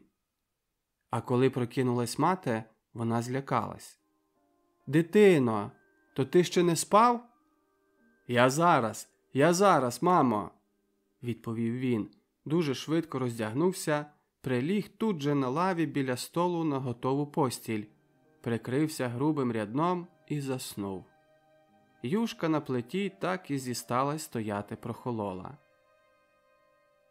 Володькові приснився сон. Він стояв на подвір'ю Левинських і бачив, як з того подвір'я через сад в глибину відходили дві глибокі колії, так ніби туди хтось від'їхав тяжким возом. У цей час він також і прокинувся, або краще його розбудили, бо у хаті було зовсім ясно і велася голосна розмова. Говорила якась незнайома людина, а потім говорив батько. «Ну, що ж, так мусило бути. Божа воля!» Чужа людина говорила далі. «Бідна матушка, вона стільки витерпіла». А далі запитала мати. «А коли буде похорон, не знаєте?» Володько розплющив очі і підняв голову. Біля другого кінця столу сидів довгоногий Архип, і його направду довгі ноги були далеко виставлені на хату, так що вони одразу кинулись у вічі Володька. Руді, вузькі штани залатані на колінах круглими чорними латами. До Володька підійшла Василинка. «Попівська Ольга померла», – шепнула вона. «Ще не знати, коли буде похорон», – тим часом відповідав Архип. «Панич Гліб поїхали до Кременця замовляти труну». Володько ліг знову на подушку і дивився на низьку, закоптілу стелю. Ця вістка не здивувала його. Він знав, що Ольга давно хворіла і цього можна було завжди сподіватися, але вона навела його на інші думки. Померла. Не стало Ольги. Така молода. Так часто її бачив, жартував, грав з нею на сцені, танцював гопака. І її вже нема. І ніколи не буде. Отець Клавдій все-таки пережив її. Йшли ось такі прості, короткі думки. Вони зв'язували його, ще живого, з тією дівчиною, вже неживою. То значить, думка живе довше, ніж ми. Особливо, коли вона кимсь висловлена. Тривалішою, ніж людське тіло мовою. По обіді Володько пішов до Ливинських. Саме вернувся з Кремінця Гліб. З ним прибув також Олег. Не було ні бурхливого вітання, ні радісних усмішок. Гліб виступив із саней у своїй довгій чорній з вовнистим коміром шубі, Олег у легкому сірому реглані. На санях лежала обкидана зверху шматками мокрого снігу бараниця. Коні мокрі, з позав'язуваними хвостами. З них хмарою піднімалась пара. Володько висловив братам співчуття, і всі разом пішли до хати. У кухні поралася заклопотана матушка. У неї бліде, опале, мішкувате обличчя. Володькового співчуття і привітання вона майже не помітила. «Глібчику, а Льовочка? Приїде Льовочка?» – питала вона швидко. «Вони приїдуть. Ніна і він. Мабуть, і Женя. Я замовив. Завтра буде готова». Це малася на увазі домовина. Галя, Роман, Саша. Короткі привітання. Дитяча кімната прибрана, одно вікно відчинене, посередині катафалк і на нім витягнута, прикрита серпанком Ольга. Кілька свічок і хрест стояло в її головах. Обличчя її зовсім маленьке і зовсім воскове. Чорне, гладенько причесане волосся облямовує вузьке, делікатне чоло. Білий, штучний віночок оздоблює голову. Ніхто не плаче, обличчя всіх спокійні. Це витворює настрій побожності. Всі люди видаються добрими, навіть Саша, навіть Роман. Ольга, хоч мертва, впливає своєю добротою, усмішкою, що застигла на воскових устах, спокоєм, що сьогодні втілився і стоїть перед очима присутніх. Полум'я свічок освічує його втілення. Потім всі зібрались в їдальні, радились над похороном, де копати могилу, хто буде нести, які мають бути вінки. «Ну, а як вам?» – спитала після Володька Галя. Вона має на увазі тюрму. «Нічого», – відповів Володько. «Виглядаєте добре. Не боялися бандитів? А як є в тюрмі? Мені цікаво. А ми не раз вас згадували. Оля також. Восени якось був дуже гарний день. Їй було зовсім добре. Так добре, що забажала проїхатись. У нас якраз були Женя, башковецька учителька. Гліб мав час. Ми запрягли коні і поїхали. Боже, як вона раділа! Ви ж знаєте Ольгу. Вона така мила, така наївна. Сміялася, хотіла кілька разів злізти з воза і бігти. Ми їй заборонили. Од'їхали до Жолобок, потім ліс, потім назад Дібровою, долиною, аж до озера. Але на другий день вона лягла і вже не встала. Але вмерла легко. Вчора, вночі. Десь так біля 12-ї. Володько вислухав це, а потім оповів трохи про свої переживання. «Ну що ж, нічого особливого. Я колись уявляв тюрму страшнішою. Збита купа людей, сморід, крик, брязкіт ключів, вічне тупотіння на коридорі. Але видержати можна. Призвичаюєшся». Гліб на хвильку також присів до Володька. «Ви зовсім не з тюрми вийшли. Повний, рожевий», – сказав він жартом. «Ну, а як ваші справи?»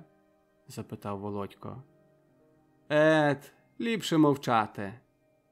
Нахилився до Володькового вуха і прошепотів кілька слів.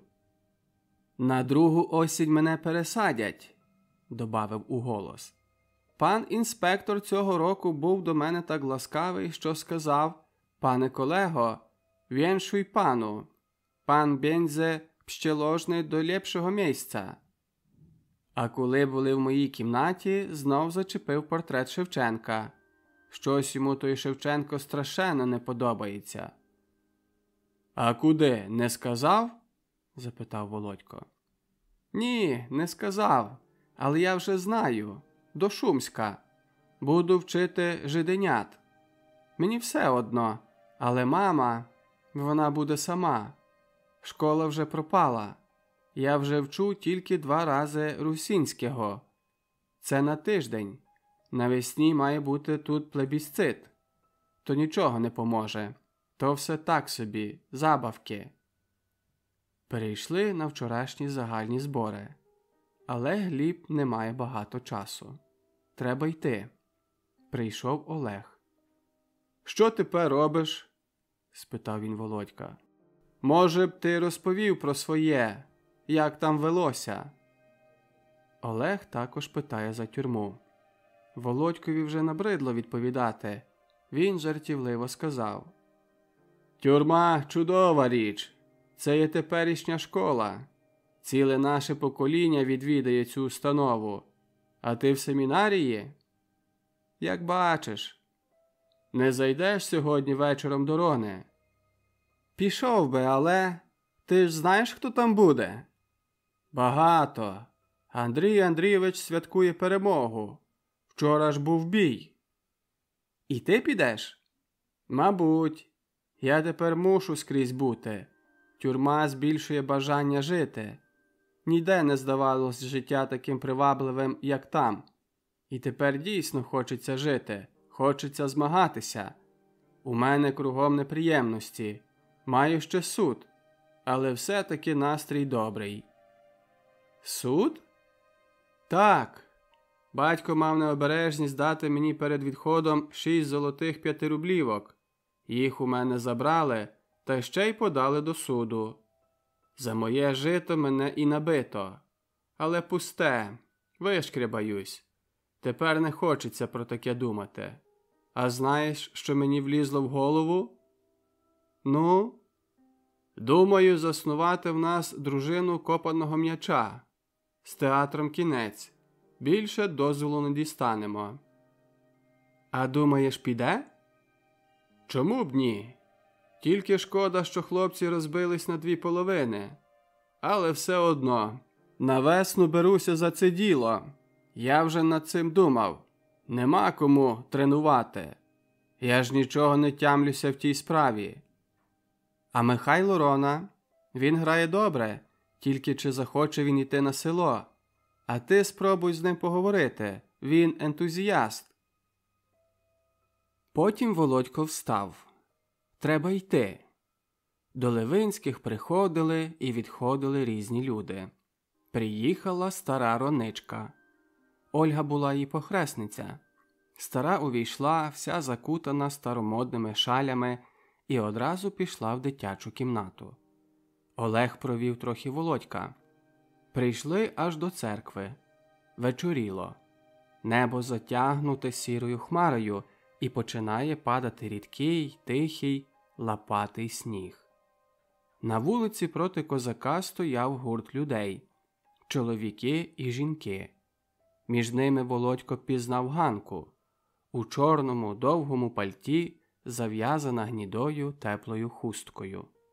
Вона тепер ще покращала – повновида, рожева, міцна, з ясними синіми очима. Володько не зупинявся, йшов швидко, сказав добрий вечір і звернув у напрямку до Сергія. Не застав його дома.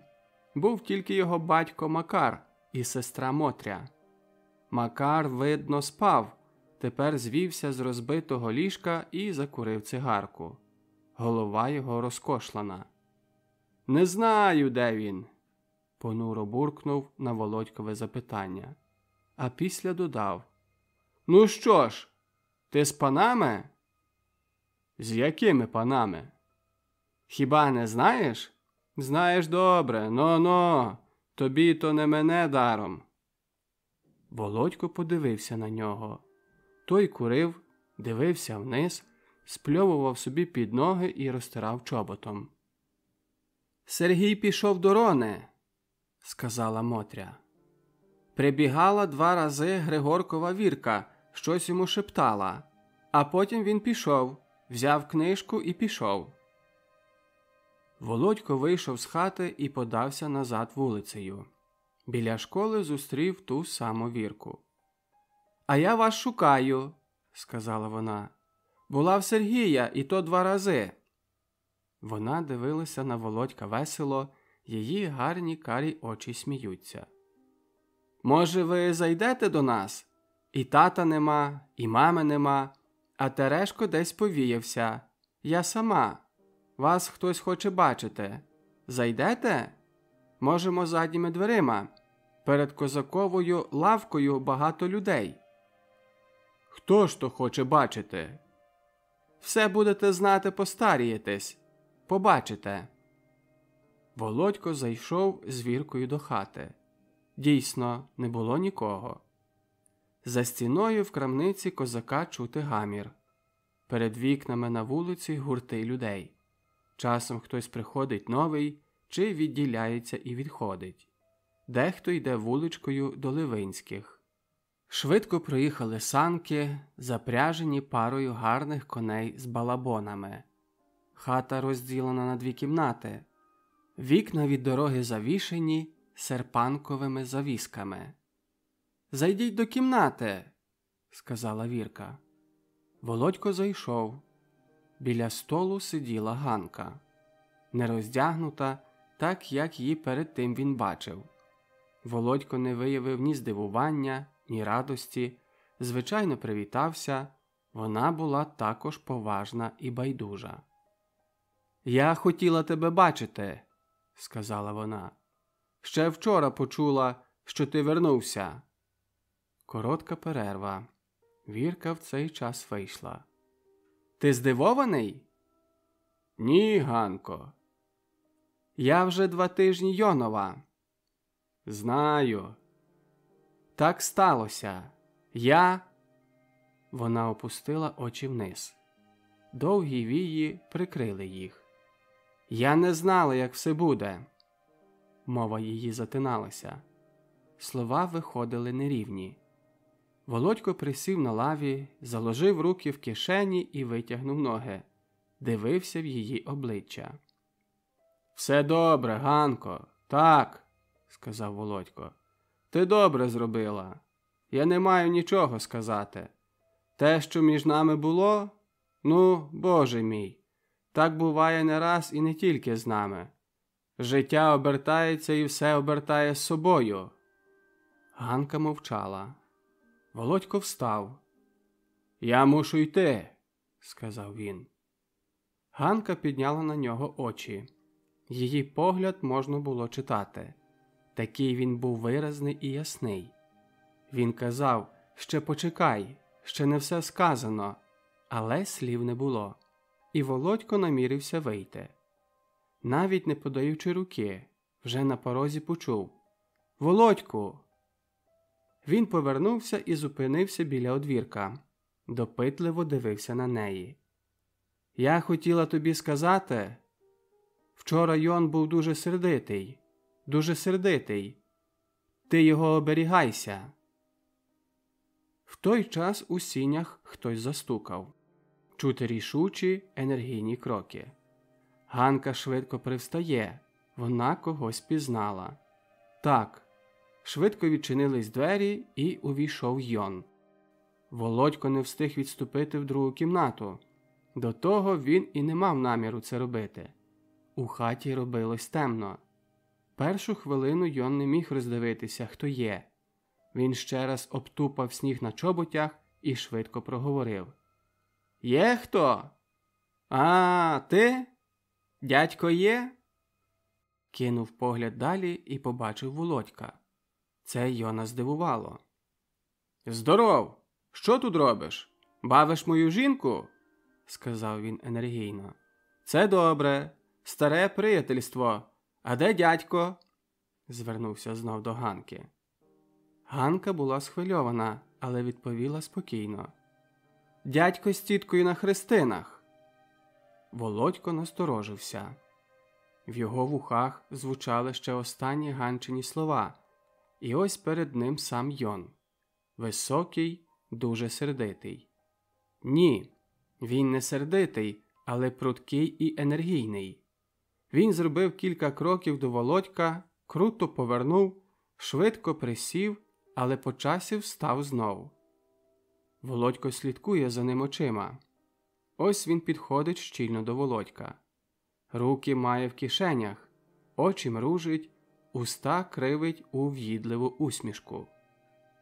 «Ти мав би бути сьогодні в Роне», – процідив він крізь зуби. «Один з ідіотів буде справляти перемогу. Ха-ха-ха». Зайшовся він зненацька реготом. «Ти мене вважаєш за великого дурня», – спокійно відповів Володько. «За середнього. Йди, голубе. Будь свідком, як стікатиме гіркою чаркою Ронова земля в кіндратове черево. Ідіоти думають, що це перемога. Рятують себе шахами, кооперацією. Все одно, що вже гниє, зігниє». Володько дивився йому напрю. Коли той скінчив, він йому відповів. «Ех, Йоне!» На це Йон. «Ха-ха-ха!» Засміявся так само в'їдливо, обернувся і вийшов. Двері за ним брязнули. Ганка зісталася на тому самому місці, що й була. Вона уважно слідкувала за обома. Її зір перескакував з одного на другого. Володькові ця сцена здавалася дивною. Так ніби хтось її підготовив. Але Йонів сміх загачив його. Йому було прикро, що той кпиться над ним. Так, це кпине. Йон чує у всьому свою силу. Володько проти нього хрущ. «От бачиш», – впало два слова. Це проговорила Ганка. Володько повернув до неї голову. У хаті вже настільки стемніло, що на віддалі видно її тільки загально. «Він такий завжди», – казала вона. «Я сама його боюсь. Я його боюсь. Мені здається, що він мене один раз задушить. Думаєш, він любить мене? І ні, мені це боляче. На другий день по весіллі я відчула це». «А було весілля?» – запитав Володько. «Не в церкві. Він не захотів. Ми тільки записалися у волості». «І ти згодилась?» На цей запит не було відповіді. Хвилинка тиші. За стіною в козака вибухнув регіт. Потім регіт втих. Щось ніби впало, вдарилось об землю. Потім почувся крик, і перед вікнами побігло кілька людей. «Б'ються!» – викрикнула Ганка. Вона підбігла до вікна, потім вибігла на двір. Володько не хотів показуватись між люди. Він дивився через вікно. Було видно натовп людей, рух, чути невиразні вигуки. Всі тиснулися до порога крамниці, і далі їх вже не видно. Але це тривало коротко. Ось вивели під руки Йона. Він сильно шарпався, але кілька дядьків міцно його тримали. Навколо них великий натовп людей, а між ними видно Ганку. Володько залишив своє місце. Задніми дверима вийшов на подвір'я, обійшов хату і зупинився збоку на дорозі. У дверях козакової крамниці все ще товпляться люди, але що там сталося, не можна бачити. От там стоїть Вірка. Володько покликав її. «Йон побив козака», – сказала вона. «Зайшов до крамниці. Там були люди. Йон почав придиратися. Каже, ви козак? Ви козак? Ви, каже, не соромитесь в'язатись? Козак агне шию». Тут він сказав погане слово. Люди засміялись. Козак йому сказав: «Йоне, вийди з моєї крамниці». «Як?» – крикнув Йон. Тріснув козака в вухо. Козак на нього. Перекинули прилавок, розбили лампи. Йон схопив пляшку і вдарив козака по голові. Той впав. Йона схопили і повели. Смеркало. Володько покинув Вірку і пішов дорогою. Біля поліції знов натовп. Володько на хвилинку зупинився і довідався, що Йона заарештували. Люди самі придержали його і віддали комендантові. Потім Володько пішов до Рони. Йшов півгодини. Там повно своїх людей. Кіндрат, Сергій, Антін, навіть Демид. Всі веселі, червоні, на столі пляшки, світиться велика лампа, топиться в грубці. Проти Володька появився Рона із пляшкою та шклянкою в руках. «Швидко, в стелю!» – наказував Рона. Володько випив. «В стелю!» «Ні!» – протестував Володько. «Тепер за ваше здоров'я!» «В стелю!» – крикнув Рона. «Кіндрате, скільки ми випили?» «Незвісно!» – хрипло відповів Кіндрат. Володько ще раз випив у стелю, зробив рішучі кроки до столу і твердо поставив шклянку. Він швидко п'янів. «Сідай! Де був?» – казав Кіндрат. «Справимо перемогу і твій вихід.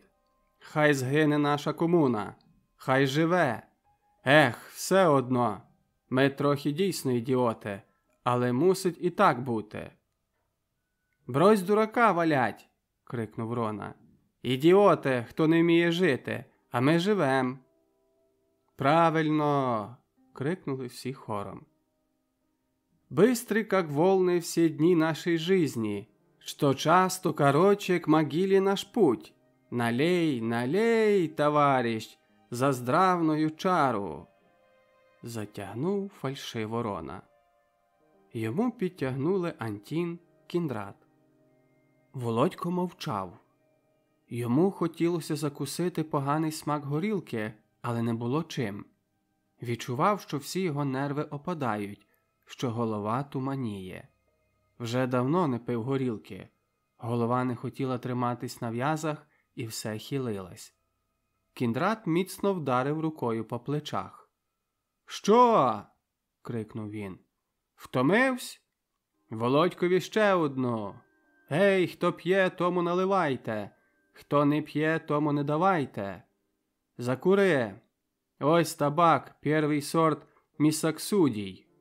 Не куриш? Чорт з тобою!» «Йди геть, Кіндрате!» – грубо сказав Володько. Його нападає злість. Якого чорта він сюди зайшов? Встати і говорити? Що? До кого? Проповідувати? Йому стає шкода Йона. Зараз він думає про нього, а головне чує Йонів сміх. Гордий, в'їдливий сміх. «Ти, Кіндрате, як барило. Лєш у себе, і нема кінця. Коли перестанеш пити? Он Йон побив козака». «Побив козака?» – здивувався Рона. «Побив козака?» – відгукнулись решта. «Хлопці!» – заговорив Кіндрат. «Вип'ємо за Тьху, чорт, за Йона, за хороброго Йона!» Рона вже був підняв шклянку, але одразу роздумав. Він ще був здібний думати. «Дядько!» – так звав він Кіндрата. «Забігаєш наперед!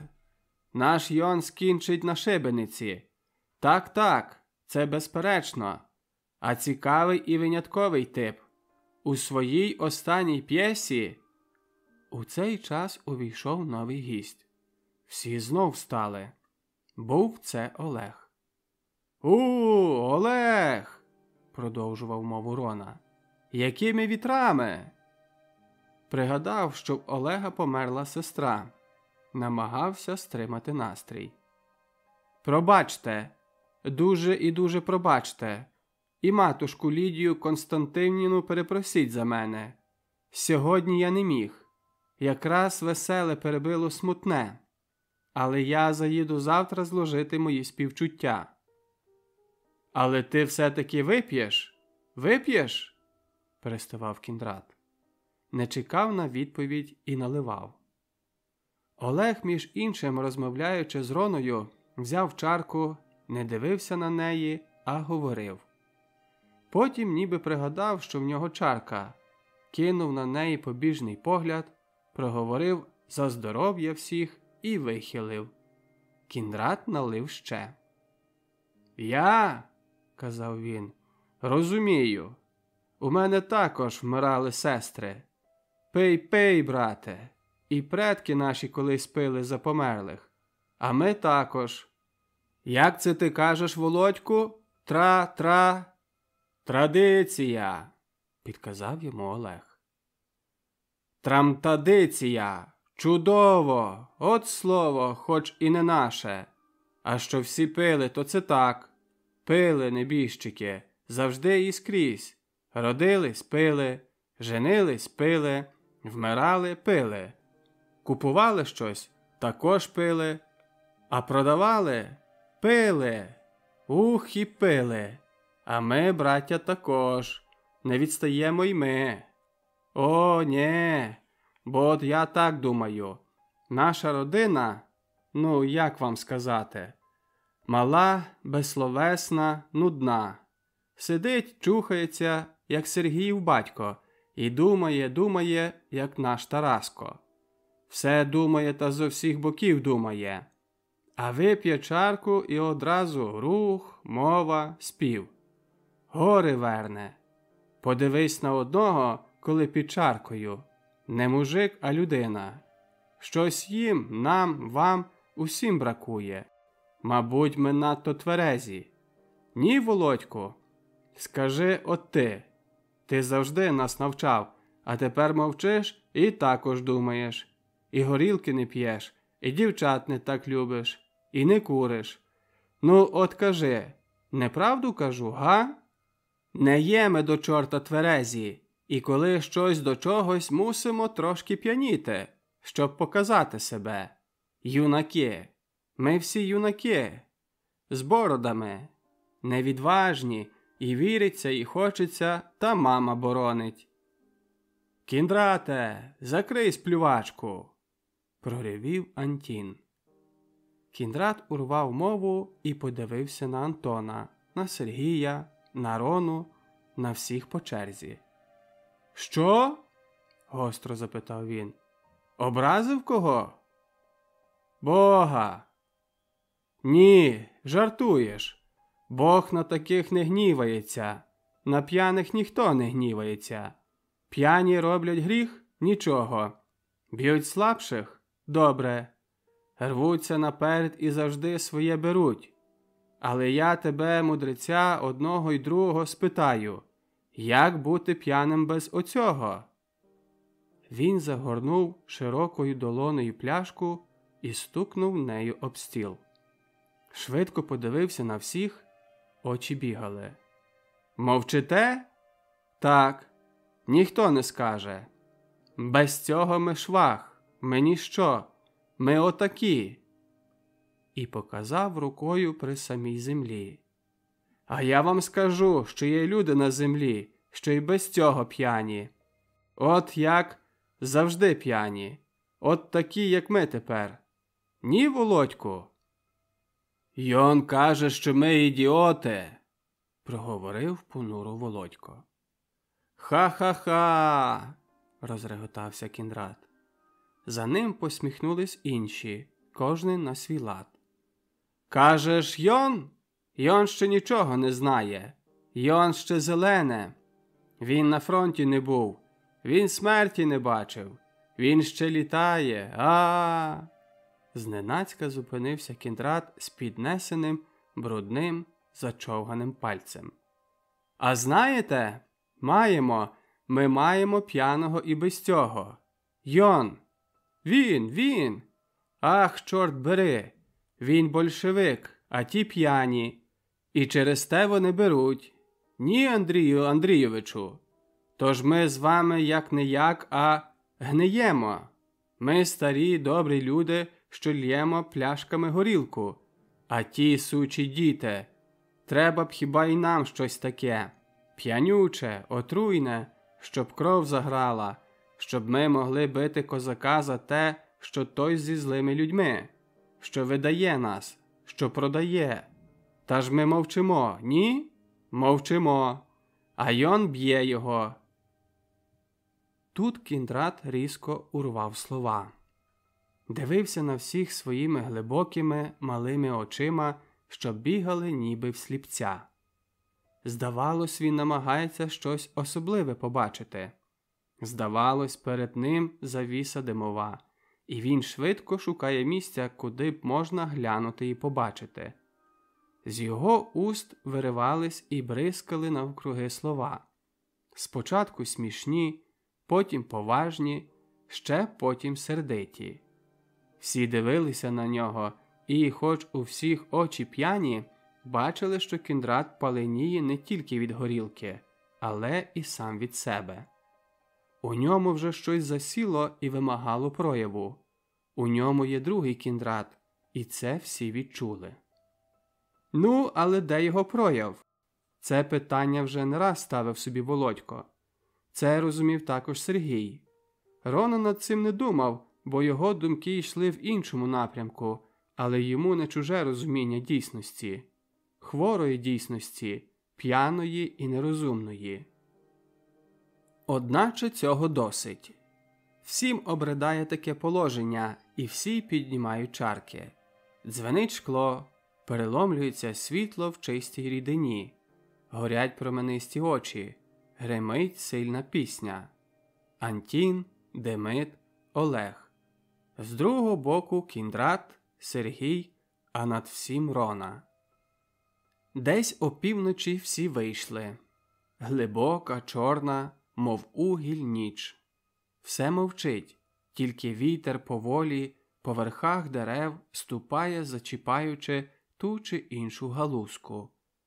Але внизу кущі бозу, що от чують ронівський будинок, мовчать зовсім. І молоді смеречки мовчать. Грабовий висад також стоїть непорушно і мовчки. Далі садові дерева, яблуні, що закривають гіллям і невидиме небо, творячи темноту густим мороком. Парубки йшли поволі. Спереду Володько і Олег. За ними сам Сергій. Кіндрат зістався в ронівської наймички. Антін з Демидом обнялись, тупали по вогкому снігу і намагались співати. Трохи нижче над самою дорогою, де було кілька кущів ліщини, на стежці щось лежить. Щось чорне. Володько і Олег на силу помітили і майже спіткнулись. Чорне миттю зривається і світить Володькові в обличчя електричним ліхтариком. «Який чорт?» – вигукнув Володько. Але в той час зо всіх кущів вибігли люди. Володько відчув на голові міцні удари чимсь твердим. Миттю підняв руки і схопив чийсь кілок. Від несподіванки з'явилось безліч сили. Рванув кілок через голову наперед, відчув на плечах тягар, але крутнувся, і тягар спав. Кілок зістався в його руках. Був на пригірку. Знизу бігли проти нього 3 чи 4 чорні постаті, але він розмахував кілком і бив зверху просто по головах. Бив пристрасно, із запалом. Чув, що влучає добре, і, хоч це йшло швидко, відчув насолоду справжнього небезпечного бою. Але саме тоді його вдарено по голові. Раз, раз, раз. Чути – б'ють. Хоч не болить, тільки бризнула кров і посочилося з-під кепки на чоло. Потім хтось схопив його кілок. На голову падали все нові удари. Він пригнувся, і кілок виховзнув з його рук. Почав тікати і біг вниз понад проваллям дороги. Не бачив нічого, крім снігу під ногами. Нічого не чув і навіть забув, що тут десь його товариші. Здавалось, що вони десь зникли, а все, що сталося, рухнуло на нього самого. Пробіг кроків 15 і оглянувся. Майже за його плечима хтось гнався з довгим кілком. І Володько побіг далі. За ним чути матюк, і одночасно на його голову вище вуха над чолом паде сильний удар. Володько одразу клякнув і пальцями обох рук торкнувся снігу. Але зараз зірвався знов і смертельно схвильованим голосом викрикнув: «Ільку!» Він не здавав собі рахунку, що це дійсно Ілько, але голос, що матюкав, здавався Ільковим. Володько побіг 3 кроки і клякнув знов. Знов торкнувся пальцями снігу і знов зірвався. Потім ще раз клякнув над самим проваллям дороги, причому послизнувся і полетів сторч голів. На цьому скінчилось. Ця подія налетіла несподівано і швидко, як буревій. Загуло, закрутило, кілька неясних викриків, тупіт і зникло. 5-7 хвилин, не більше. «Володьку! Володьку!» Це біжить згори Олег. «Олег!» – викрикує Володько. Олег пробіг було, але круто повернув і стрибнув просто в провалля до Володька. Той намагався звестися. У голові і шуміло, і очі запливали мокрим. «Ах, чорт! Ах, чорт!» – повторяв він. Правою рукою впирався в сніг, лівою згрібав з чола кров, що лилася безупинно. Болю не відчував, тільки в голові шуміло. Олег був надзвичайно схвильований. «Що тобі? Що тобі? А я пізнав. То був Ілько. Я спіймав за полу його венгерки, але він мене навідмаш вдарив. Ах, коли б я мав кілка!» А Антін одного здушив, повалив на землю і здушив. Йон також був. Він вдарив Демида. Їх було із 10. Але ж Йон у поліції. Демид добре його бачив. Мабуть, пустили. Надійшли Антін, Сергій і Демид. Володько вже вилазив з провалля. Сергій засвітив ліхтарку. «У-у-у!» – вигукнули всі, побачивши Володька. «Що?» – казав він спокійно і посміхався. Той сміх виглядав дивно. Криваве обличчя і білі зуби. «Розбили голову?» – падали запити. «Це так, як мені у Башківцях», – сказав байдуже Антін. «Ах, шкода, у нас не було ніякого патика, а напали на одного, всі погналися вниз. І Йон, він був, я бачив». «І я бачив», – сказав Демид. «Він мене потягнув через спину. Я розмахнувся, але він втік. А я підбив одного, здається, Трохимового Кіндрата. Впав на нього, а він вереснув, як заєць, так запищав». «Куди ж тепер?» – питав Сергій. «Тільки не додому», – сказав Володько. «Вернемось назад. Я мушу обмитися». Він зняв кепку і обережно обмацував голову. «Ціла ще. Нічого. Загоїться. Той останній удар мене зрізав. Це був Ілько. Чув його лайку. Хто б не був, але ми їм цього не подаруємо. Як війна, то війна», – сказав рішуче Антін.